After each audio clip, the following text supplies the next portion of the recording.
Il était une fois un vieux couple heureux, Mohammed Khaïreddin.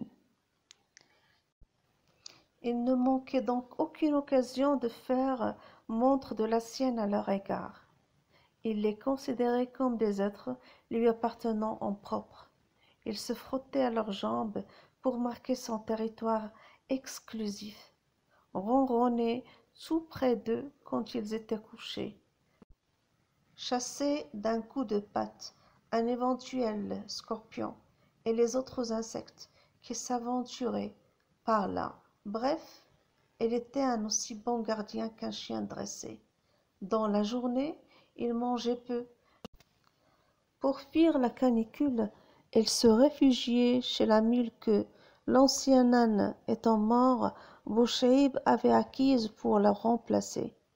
Celle-ci acceptait la présence du chat dans son réduit, sombre où pas un rayon de lumière ne parvenait. Il dormait là jusqu'au crépuscule. Ensuite, elle rejoignait le vieux couple sur la terrasse. Cette nuit-là, le chat ne dormit pas avec eux. Il était inquiet, mal à l'aise. Il goûta à peine à sa pitance. À un moment, il disparut carrément. Ce chat est peut-être malade, pensèrent les deux vieux. Puis ils l'oublièrent. Ils dînèrent, prièrent et se couchèrent. Au milieu de la nuit, ils furent réveillés en sursaut par des secousses sismiques violentes. Une crainte superstitieuse les étreignait, mais ils se calmèrent et, avant de se rendormir, le vieux dit: « Ce n'est qu'un tremblement de terre. Il peut avoir des répliques. Allez, dormons. » Le lendemain, on commenta cet événement à la mosquée. On apprit un peu plus tard que la ville d'Agadir avait été complètement détruite. On y ramassait beaucoup de cadavres, et beaucoup de survivants et de morts étaient encore sous les décombres. Dans le village même, pas un seul mur n'avait bougé. Mais les gens sortaient d'une frayeur étrange, et même les plus endurcis allèrent faire des offrandes aux chics locaux. Une peur sourde et inexplicable s'était brusquement saisie de ces gens d'ordinaire insouciants. On recommençait à craindre l'au-delà, à visiter la tombe des ancêtres, et on priait à l'heure dite, en demandant à Dieu d'étendre sa protection sur le village et la famille. Au-delà de la montagne, du côté de l'océan, une ville avait été rayée de la carte en quelques secondes. Des esprits d'un autre âge commentèrent à leur manière ce tremblement de terre. Ils rappelèrent à qui voulait l'entendre la destruction de Sodome et Gomorrhe et affirmèrent qu'Agadir était le berceau même de la luxure et de la sodomie, que le touriste européen n'y venait que pour satisfaire ses perversions sexuelles et dévoyer une jeunesse oisive que l'argent facilement gagné tentait plus que les études ou le travail honnête. Elle mettait en cause les autorités laxistes et les parents qui profitaient de cette aubaine sans poser la moindre question. Elle prophétisait des lendemains éprouvants à cette jeunesse irrespectueuse et dépravée qui se livrait à l'alcoolisme, la drogue et la prostitution sans retenue et sans honte. Oui, même les chleux ont changé, disait-il. Ils ont succombé à l'argent, qui est le véritable instrument d'Iblis, qu'il soit 1000 fois maudit. En fait, tout le monde pensait la même chose, sauf le vieux Boucheib, qui en savait un bout sur les mécanismes sismologiques et autres phénomènes naturels. Mais il n'intervint pas dans la polémique, sachant qu'il ne pouvait pas convaincre des gens bornés, qui mêlaient souvent religion et superstition, histoire et légende, etc. À sa fin, pourtant, qu'il écoutait avec ferveur quand il abordait un sujet difficile, il expliqua la sismicité des sols et le pourquoi d'une telle catastrophe. Quand elle eut fini, Elle hocha la tête et dit: Oui, mais Dieu s'est servi de cette force qu'il a lui-même créée pour châtier ces mécréants. Bouchaïb éclata de rire et rétorqua: Après tout, c'est possible, pourquoi pas? Si Dieu a créé de tels phénomènes, c'est bien pour qu'ils servent quelque cause obscure. Mais l'ignorance est aussi malsaine que la mécréance. Le prophète a bien dit: Ô gens, allez chercher le savoir jusqu'en Chine. Dieu seul est omniscient. L'homme, quant à lui, naît tout nu, ajouta Bouchaïb. Il est faible et ignorant. Il doit tout apprendre pour se construire une personnalité et vivre pleinement. Ceux qui parlent du châtiment suprême à propos d'Agadir ne sont que des ignorants. Ils n'ont jamais ouvert un livre, jamais rien lu. D'ailleurs, ils ne savent ni lire ni écrire. Il ne faut surtout pas les croire. Pour eux, il n'y a que la magie et la religion. Mais comme ils ne connaissent ni l'une ni l'autre, ils tâtonnent et débitent des stupidités. C'est cette espèce de crédulité qui empêche le commun d'évoluer. Il refusa l'évidence.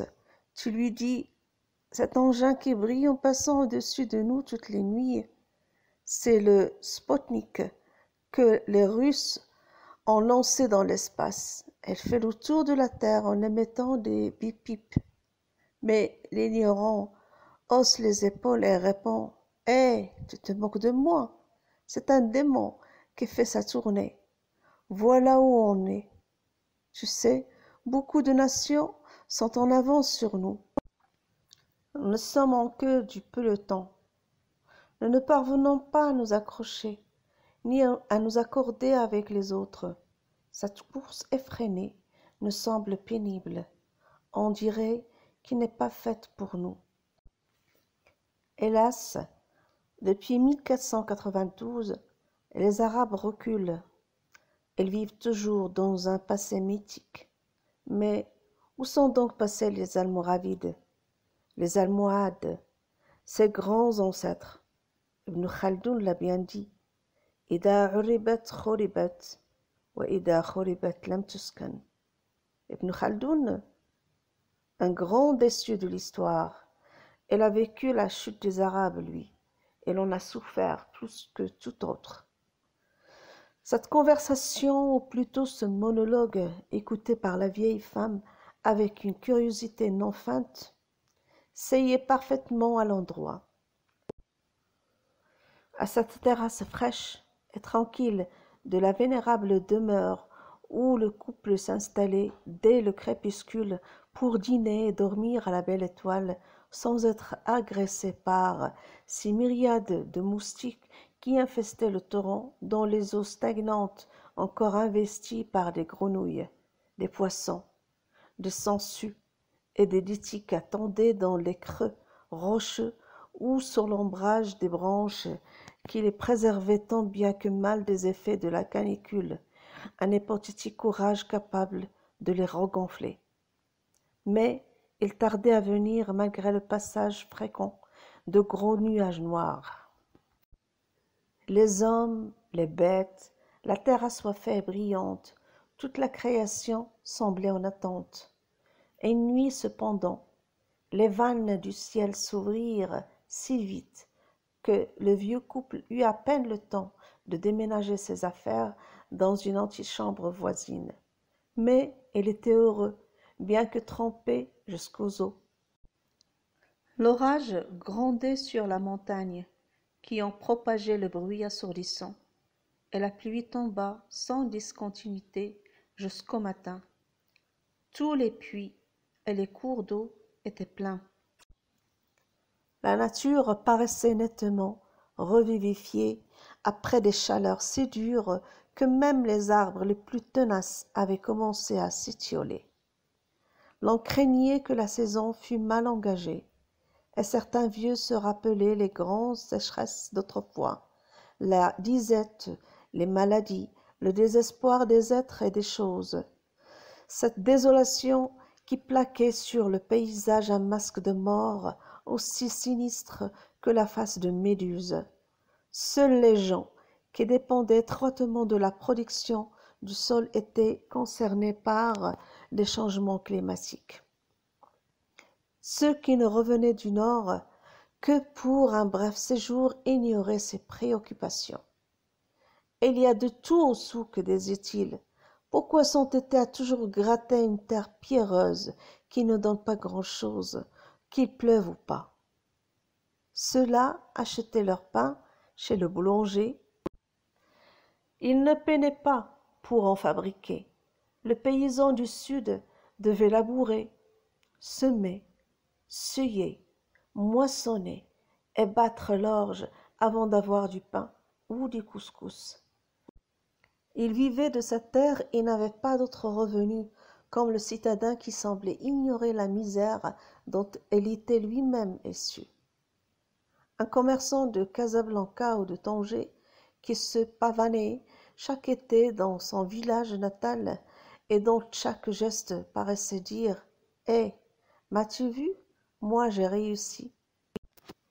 Un vrai taré aux yeux de ce pauvre paysan qui disputait à la terre rude sa maigre subsistance et qui en réponse et pour lui seul disait tout bas « Je vis proprement, sainement, moi, je ne mange pas le poison des villes et je ne vais pas chez le médecin pour soigner mon estomac ou mon foie. » Même le vieux Boucheib, qui pourtant en avait vu d'autres, méprisait ces gens qui venaient faire étalage de leur fortune si rapidement acquise et qui distribuaient l'aumône au compte-gouttes. Ces parvenus sentaient encore l'indigence à plein nez, chose dont ils ne pouvaient pas se débarrasser, comme d'une vieille défroque. Elle les avait si bien marqués qu'ils les tenaillaient, si ancienne fût-elle. Elle les poussait même à suspecter tout le monde. Aussi ne donnaient-ils jamais rien de bon cœur. Ils avaient peur de tout perdre et de retomber dans la misère de jadis. Ils se revoyaient pouilleux, en ardre, se grattant jusqu'au sang, en des jours qui se prolongeaient indéfiniment dans la clarté fauve du soleil, affamés, assoiffés, et n'ayant d'autre ressource que la patience. Mioches sales, morveux de criards, enioncés dans une laine grossière mitée, 10 fois raccommodée. Certains suçaient des boulettes de terre, malgré les admonestations d'une mère ou d'une tante qui n'avait rien à leur donner, pas la moindre petite galette, et d'autres grignotaient n'importe quoi, même des bouts de bois. C'était presque la famine. L'angoisse taraudait les corps. On mourait vite. Chaque jour on enterrait des nourrissons, car les mamelles étaient sèches, tout comme la glèbe, et le ciel, limpide, désespérément bleu, un défi à toute velléité de vie, à toute espérance. Voilà pourquoi ces parvenus, qui connaissaient à présent le luxe, étaient si près de leurs sous. Si les autres, ces paresseux, avaient fait la même expérience que nous, nous serions tous égaux et nul ne serait obligé de nous regarder de travers, pensait-il. Tous les ans, nous donnons la zakat et nous réglons nos impôts à l'État. C'est suffisant, hein? Le reste est pour nous et nos enfants. Que chacun s'assume que, diable, nous ne sommes pas responsables des autres, ces fainéants barbares qui nous égorgeraient bien s'ils le pouvaient. Ils n'ont qu'à travailler eux aussi. Le pays est si riche, il y en a pour tout le monde. Personne ne crève plus de faim comme autrefois. Quand on donne du pain aux mendiants, il vautoise avec mépris, car ce qu'il veut, c'est de l'argent. Beaucoup de paresseux s'enrichissent de la sorte. La mendicité est devenue un métier, une affaire comme une autre qui tourne bien. Voyez, il y a partout des mendiants, au feu rouge, dans les cafés, ils embêtent tout le monde. Avec eux, on n'est pas tranquille. Si on ne donne rien, on est copieusement insulté. C'est très lucratif. L'État n'a qu'à balayer cette racaille. Ça finit par gêner même les touristes. Il y en a assez de voir cette vermine suyer une belle cité. Oui, on ne voit plus les mendiants dans les quartiers populaires, mais là où l'argent circule, en ville et même à l'entrée des banques. Et que dire de ces femmes qui louent des gamins à la journée pour mendier? Elles les droguent pour qu'ils ne pleurent pas. Certains traînent avec elles 2 ou 3 gosses. Elles n'hésitent pas à entrer dans les bras, sachant qu'un type qui boit a forcément la fibre sentimentale sensible. Tantôt on donne, tantôt on ne donne pas. C'est une question d'humeur. Ainsi justifiait-il leur refus catégorique de distribuer l'aumône à tout bout de champ et à n'importe qui. Oui, oui, reconnaissait-on, mais ici au village, il n'y a pas de mendicité organisée. Il y a des pauvres pourtant qui ne tendent pas la main. Il faudrait les aider d'une façon ou d'une autre. Ceux-là ne les aidant. Chaque année, ils perçoivent leur part de la zakat. Que veulent-ils de plus? Nous sommes certes riches, mais nous ne sommes pas l'État. Or, seul l'État a les épaules assez robustes pour supporter ce poids considérable. Au fil des années, les villes grossissaient de l'apport d'une déruralisation accélérée consécutive aux mauvaises conditions climatiques ou tout simplement à l'appel irrésistible de la grande cité qui obnubilait une jeunesse rêveuse, la poussant à abandonner la terre natale pour courir après la fortune dans les faubourgs de ces mégapoles trépidantes. Et c'étaient ces jeunes gens-là qui devenaient des délinquants et des meurtriers, car ne trouvant aucun emploi et n'ayant appris aucun métier, ils devaient voler, agresser les autres et même tuer pour se nourrir. Tous se droguaient afin d'oublier qu'ils étaient de ce monde. D'autres se livraient à l'alcool à brûler, et les plus jeunes, qui n'avaient pas encore atteint l'adolescence, inhalaient des solvants et des cols fortes qui détruisaient irrémédiablement leurs neurones. Il y avait partout de ces enfants qui vivotaient dans les rues au milieu d'une population indifférente. Les communications allant très vite, le vieux Bouchaïb était bien sûr au courant de ce qui se passait dans les villes, mais il n'y remettrait pas les pieds pour tout l'or du monde. Malgré les changements entrevenus au cours des années, le village restait encore un coin de paradis où la tempête universelle ne parvenait pas à rompre cet équilibre immémorial qui semblait émaner des roches et imprégner la conscience des hommes d'une foi en la vie plus forte que toute autre tentation.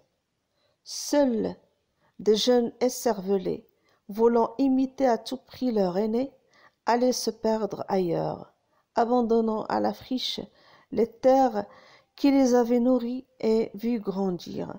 L'ancienne solidarité n'existait plus depuis l'indépendance. Ils devaient se débrouiller tout seuls pour trouver un emploi. La plupart devenaient garçons de café, chasseurs d'hôtels. D'autres réussissaient à quitter le pays pour la France, la Belgique ou la Hollande. Ceux-là revenaient chaque année au volant d'une nouvelle voiture qu'ils revendaient à bas prix avant de repartir. En un mois de vacances fébriles, ils dépensaient toutes leurs économies. Les plus futés ne revenaient pas au pays. Ils investissaient leur pécule dans le commerce. Les plus entreprenants s'étaient enrichis au fil des ans. D'aucuns avaient acquis des plantations d'agrumes facilement exportables dans la vallée du Souss. Ils revenaient parfois, mais ils ne s'attardaient pas. Ils étaient devenus des hommes d'affaires, pas des émigrés ordinaires. Après des années d'usine, ils avaient réussi à voler de leurs propres ailes, et ce bien avant les années de récession et de chômage qui laissaient la majorité des expatriés dans un état de désespoir sans bornes. Incapables de se recycler, ils dépendaient entièrement de l'assistanat des allocations familiales et autres aides ponctuelles que les mairies allouaient aux familles pléthoriques. Elles étaient passées du tiers-monde au quart-monde, sans même s'en rendre compte, condamnées à subir leur déchéance en Europe.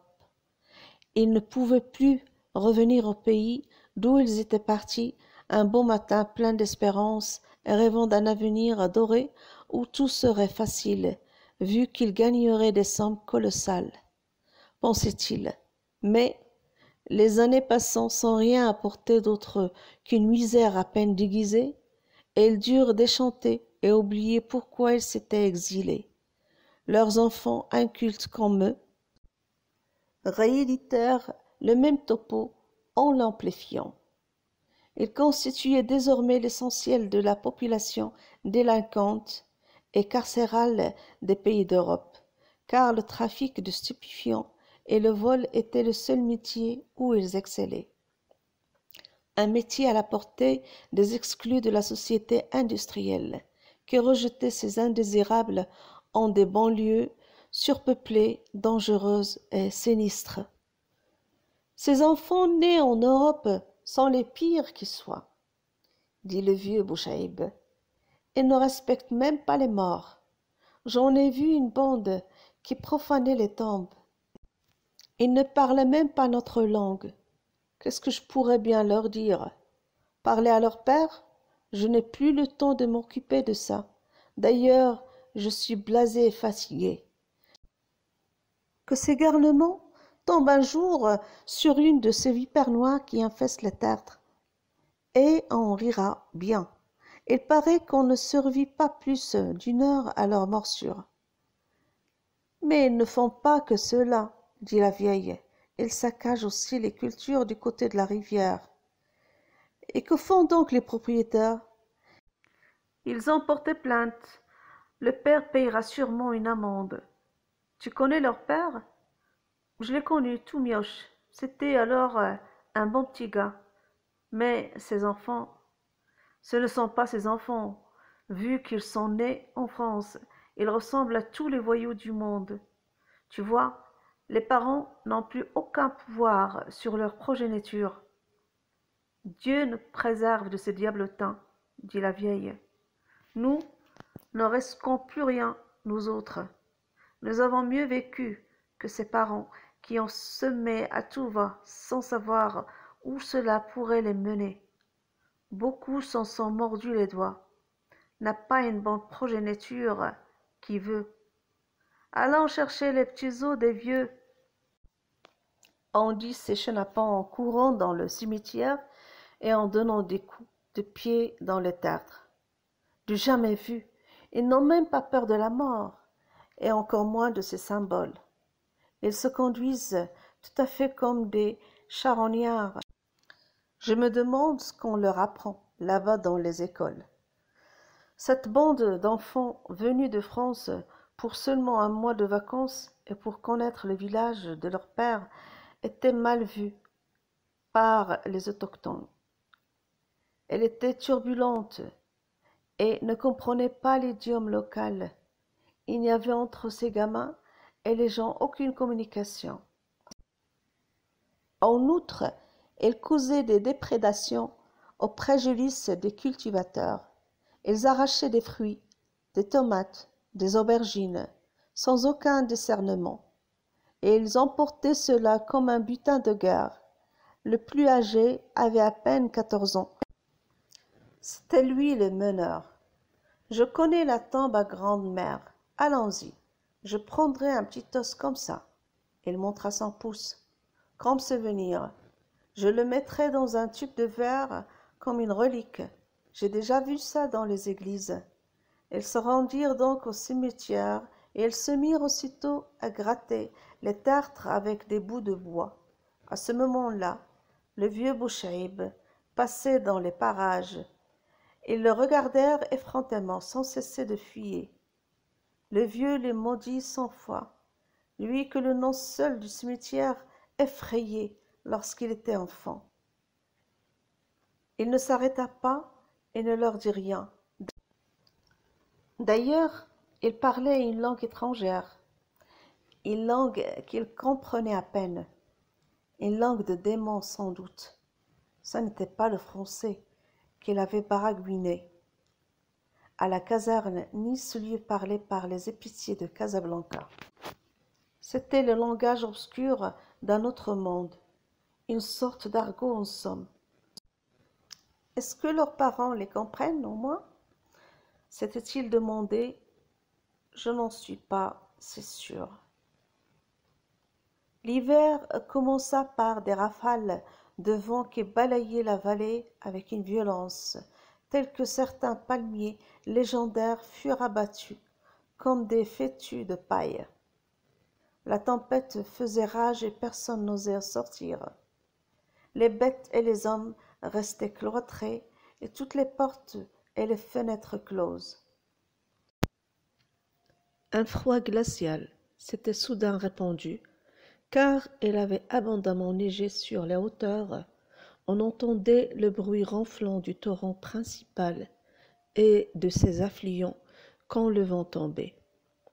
Cette musique, à la fois sourde et régulière, au rythme multiple, divertissait ceux qui ne comptaient que sur la terre pour vivre. Quand on se hasardait à monter sur la terrasse, on voyait au loin scintiller la grande cascade du Jbel Lekest, dont la chute vertigineuse finissait 600 mètres plus bas, entre deux villages accrochés au mont comme des arapèdes. Les routes étaient coupées là où passaient les cours d'eau et où n'existait pas de pont. Aussi ne voyait-on plus aucune automobile. On était isolé du reste du monde, car personne n'allait au souk. On attendait une accalmie, terré chez soi, devant un feu de canoun pétillant qui enfumait la maison. Le temps s'écoulait sans que l'on s'en préoccupât le moins du monde. Comme la tourmente ne durait guère plus de quelques jours, on préférait rester bloqué, bien à l'abri, plutôt que d'aller se risquer à l'extérieur. Beaucoup d'imprudents avaient perdu la vie de cette manière. Certains d'avoir bravé le torrent en crue, d'autres furent assommés par la chute d'un arbre ou d'une grosse pierre. On était constamment en danger, en dehors lorsque la nature se déchaînait et qu'un flot déluvien emportait tout sur son passage. Animaux égarés, mais jamais d'animaux sauvages. Arbustes, déracinés, etc. Chez soi, on se vêtait chaudement et on se chauffait à un grand feu de bois qu'on entretenait régulièrement. On se racontait des histoires, on mangeait et on dormait.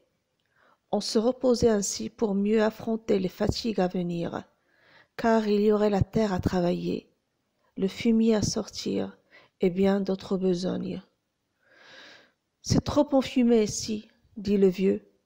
Le soupirail est ouvert dans la moelle, mais le vent rabat la fumée, répondit la vieille. La mosquée me manque, dit le vieux. Le pauvre frère est tout seul sans doute, mais on doit lui porter sa nourriture par tous les temps. C'est une obligation. Il n'est pas à plaindre. Il a droit à 4 repas par jour, petit déjeuner, déjeuner, goûter et dîner. Qui dit mieux? Et qui de nous autres dévore autant de nourriture? C'est une tradition. Le frère doit être choyé plus que tout autre, affirma le vieux. Au moins, le nôtre est un type bien. Tu parles de nouveau? Oui. Elle est encore à laisser.